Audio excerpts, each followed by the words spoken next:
I'm Kimberly, and this is Tara. Hello. We're both senior researchers at a think tank in London called Reform. We're an independent non-party think tank.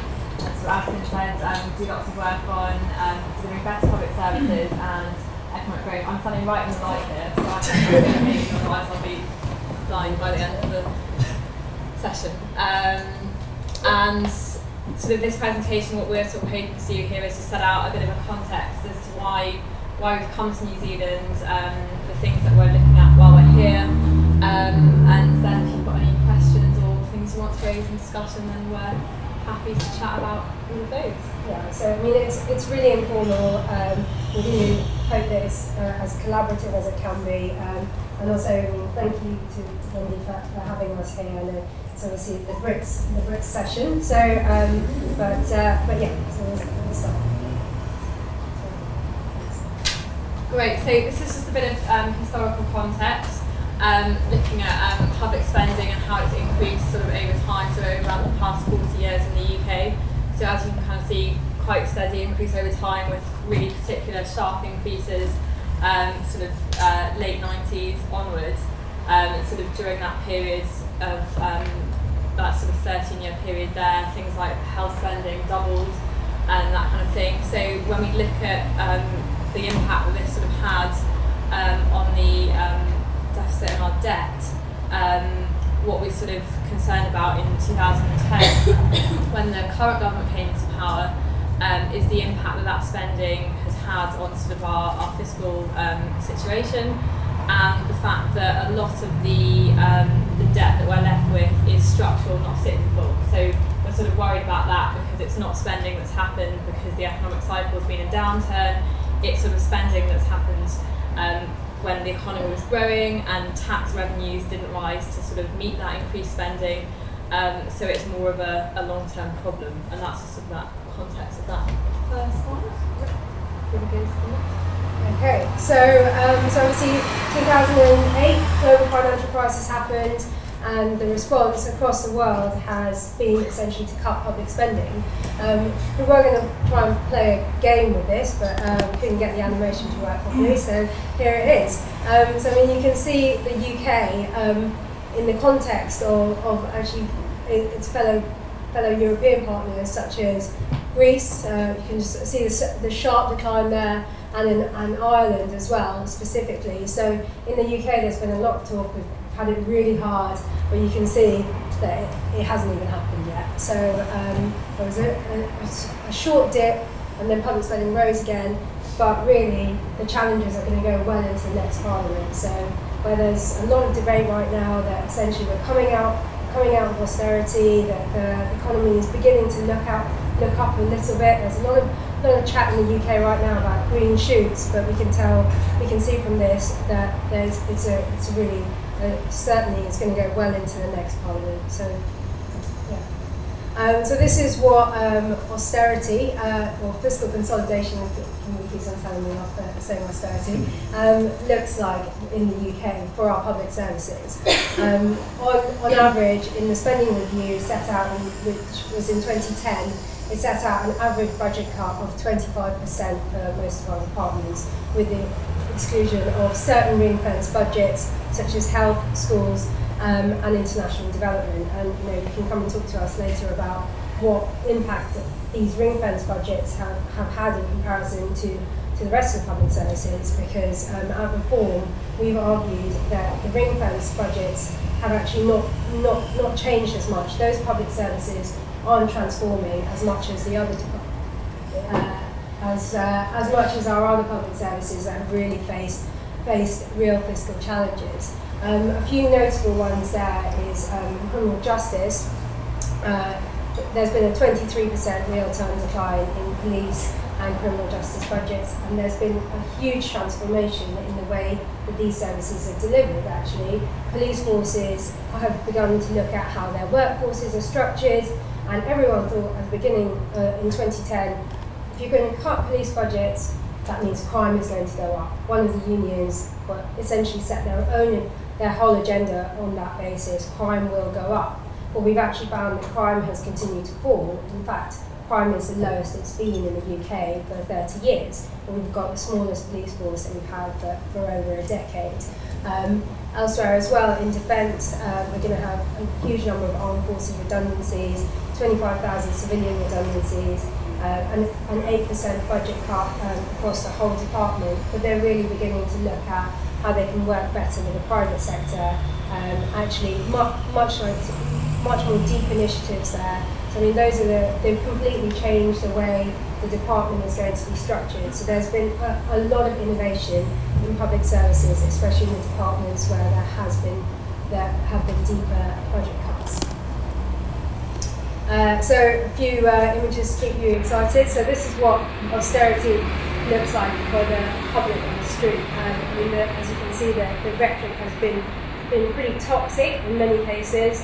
That's from the Fire Brigades Union, saying that essentially people are going to burn in their homes because budgets have been cut. And that's, I mean, it's really sort of polarised the population. And then this is from recent teachers' protests about pensions. And again, it goes on. We work in Westminster, and not a week goes by really where there isn't a march outside. It's people are really feeling the strain, but it's quite hard to convince people in that climate that the worst is still to come. So something that we're quite concerned about reform, and this sort of really where it ties in to quite a lot of the work that's been done here on sort of long-term New Zealand, is that even if we sort of undertake this fiscal consolidation in the short term, and already we've had issues with targets for that being pushed back and that kind of thing, actually when we look much further down the line and think about sort of long-term projections, whilst the picture sort of improves a little bit in the short term, actually about sort of 40, 50 years out, we're already starting to see really significant challenges again.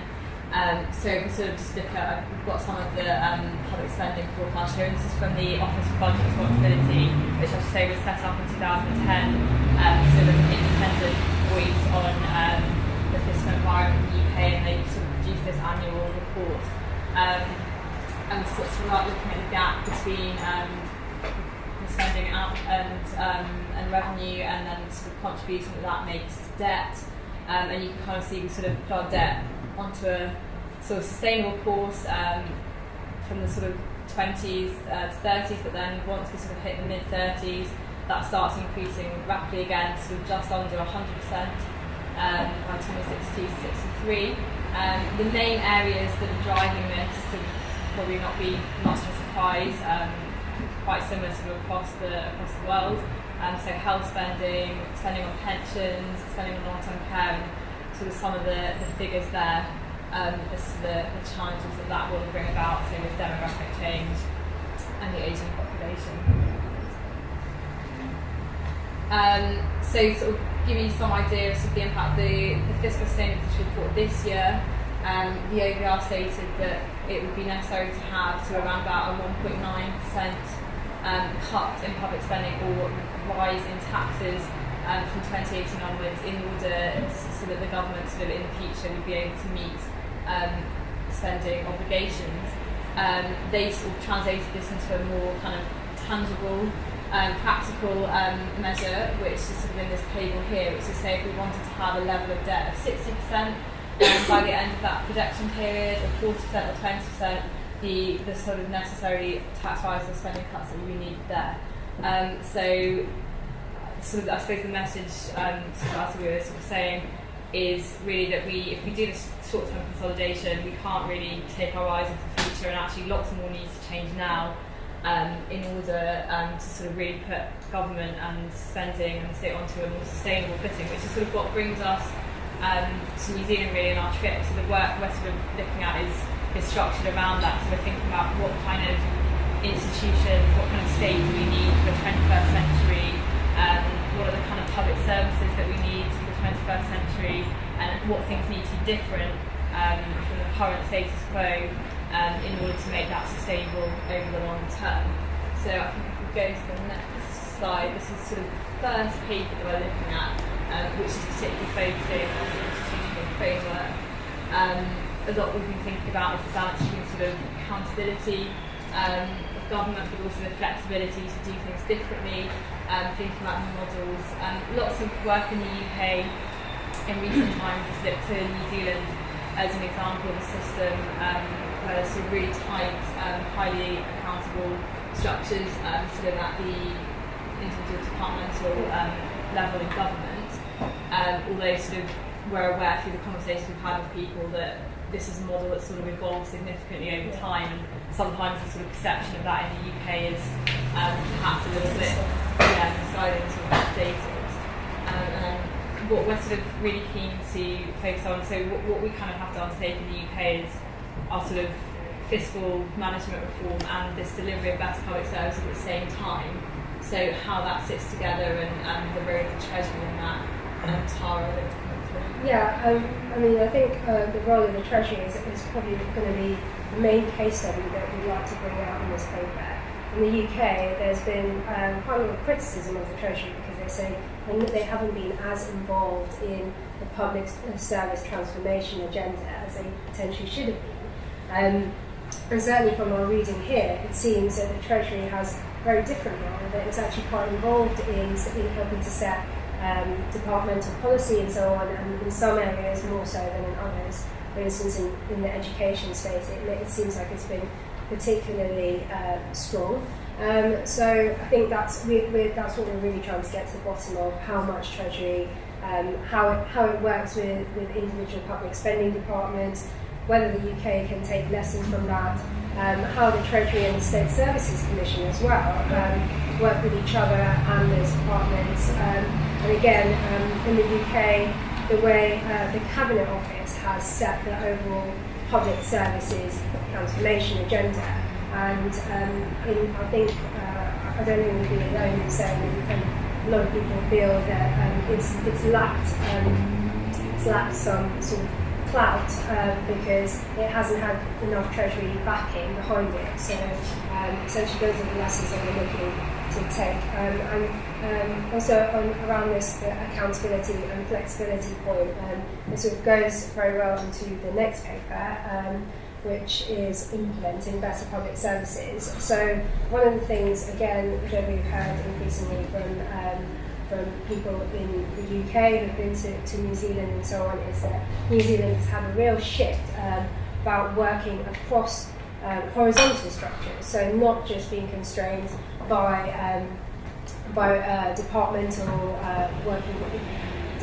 silos. I know that it's been sort of raised in the past that the accountability structures have encouraged siloed working, but recently in the last couple of years that is beginning to change. So a couple of case studies that we want to bring out here is the role of the Justice Sector Fund, and essentially again bringing together police, corrections, courts, and making them work as a whole sector as opposed to individual agencies. In the UK, I mostly focus on the justice sector, and there is just that's something that we are really struggling to do. Despite all the budget reductions and so on. And another one is also looking at, another case study that we're going to be looking at for this paper is the education as well. We're really interested in New Zealand's sort of historic experience of implementing the Tomorrow Schools programme and driving a sort of more autonomous schools, how school boards have worked, and so on, and really to take those lessons to the UK, because there's a lot of focus that the ideas are there, but the implementation really falls apart when it comes to the UK. So in the final paper, if we go to the next slide, some timing with the sort of long-term sustainability. A lot of work we've been doing over the last couple of years back in the UK has been around sort of pension systems, retirement income systems around the world. So last year I worked on a project which did a comparison of UK, Australia and New Zealand, so sources of retirement income across the different systems, which sort of systems may have parts of them which are means tested or universal, and those kind of things. One thing that we're sort of focusing on a lot at the moment is with the rollout of auto enrolment in the UK. We're thinking about sort of that pillar of the retirement income system, and obviously with KiwiSaver having been here for about 6 or so years now, keen to sort of think about any lessons from that over time that we can apply to our system in the UK. We're sort of lots of the things that we're concerned about at the moment, this sort of spans across the current retirement pension system we have in the UK at the moment, is there's a lot of concern about the quality of pensions. So we're thinking people invested in the right things, are they aware of their risk profiles and this kind of thing. So particularly looking over here at some of the experience with default membership of KiwiSaver and that kind of thing, and engaging with people to get them to think about these things more. And then in the UK, because of the way our sort of structure of the auto enrolment is the way the auto enrolment is structured compared with New Zealand, where here sort of you have your pot which can easily follow you as you move jobs. In the UK, it's not sort of structured through as it is through IRD here, and essentially the sort of main worry from DWP is people will end up with lots of multiple small pots across lots of different providers, and will lose track of them and not accumulate them. So lots of thinking about that as well.